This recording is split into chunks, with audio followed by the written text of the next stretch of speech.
Hi guys, what's up, what's up? Welcome to my YouTube channel, Beverly Layug.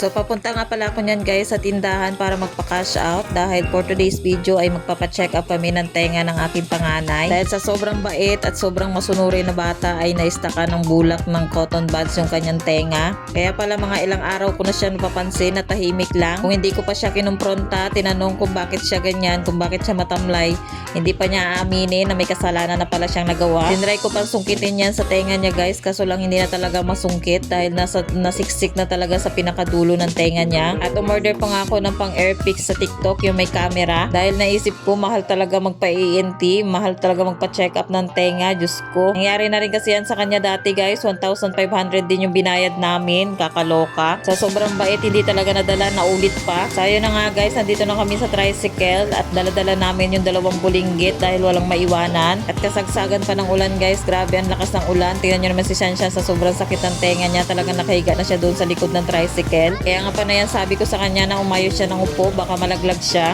Grabe ang lakas pa naman ng ulan, kaya hirap na hirap talaga ako sa 2 bulinggit ko. Grabe, kahit malakas yung ulan, talagang sumugod kami sa ENT dahil talagang nananakit na daw yung kanyang tenga. Ang sarap pa namang matulog pag malakas yung ulan, pero no choice, ganun talaga pag magkaroon ka ng anak na mabait. Mabait pag tulog.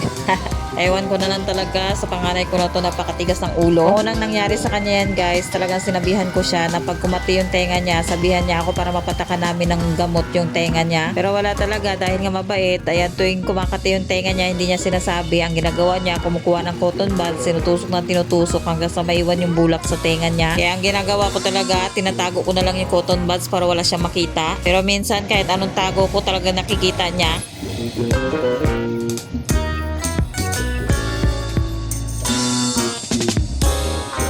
So ayan na nga guys, fast forward, andito na nga kami sa clinic. Medyo may pila pero ilan lang. So ayan guys, ang babait na mga bulinggit ko, hindi sila malikot masyado dahil dinalan ko sila ng tablet at coloring book. Kay Sanya yung tablet at kay Sedsed yung coloring book. At ang ganda nga pala guys ng waiting area nila, may sopa. Kaya si Shanshan, ang sarap talaga ng higaan niya, komportable. Kahit nga ako, ang sarap ng pakiramdam ko dyan guys, parang ayoko nang umalis dyan.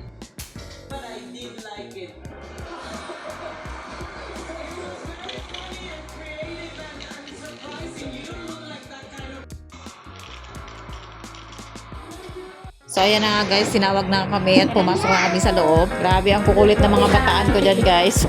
Nakakaya pa nga dyan guys dahil nasira ni Sedsed yung kanilang kurtina. Hindi ko rin napansin kasi busy rin ako sa pagbibideo.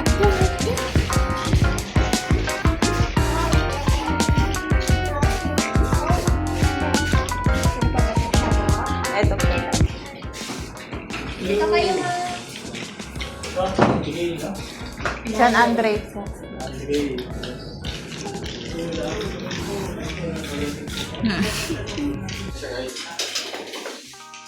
So ayan na nga guys, sinecheck na yung tenga ni Shanshan. Inuna mo na yung kanang tenga niya. At okay naman daw yung kanang tenga niya.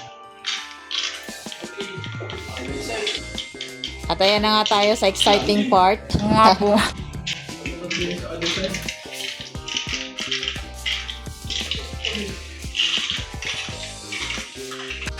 So ayan nga pala guys yung bulak na na-stuck sa tenga niya. Grabe ang sakit niyan.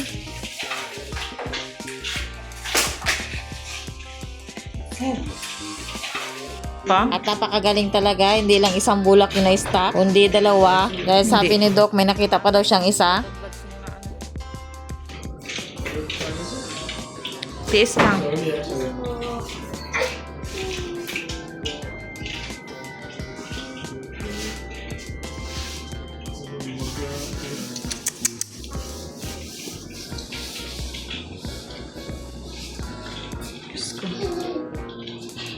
Tiis.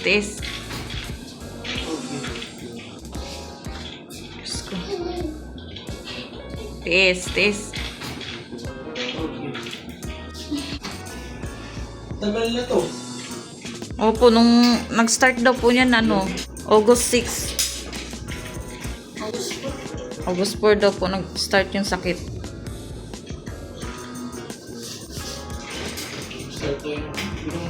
Tingnan mo na siya, baka meron pa.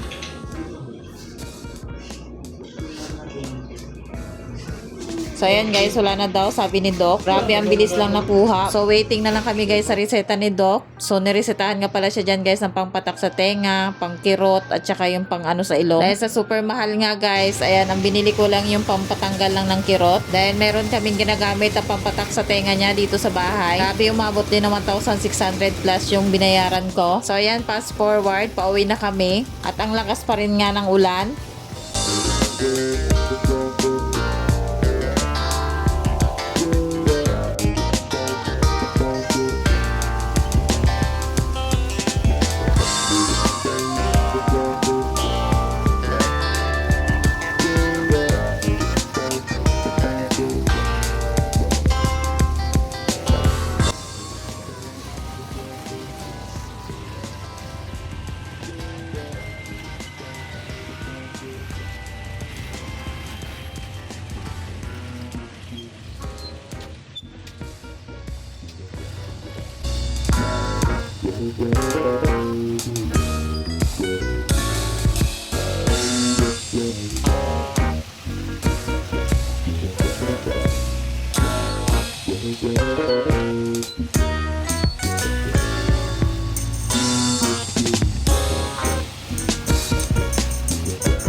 Kaya na nga, dahil malakas ang ulan, hindi na ako nakapag-video hanggang sa makauwi kami ng bahay. So guys, hanggang dito na lang ang aking video. Maraming salamat sa mga nanood. Like and subscribe. God bless. Like and subscribe. Thanks for watching.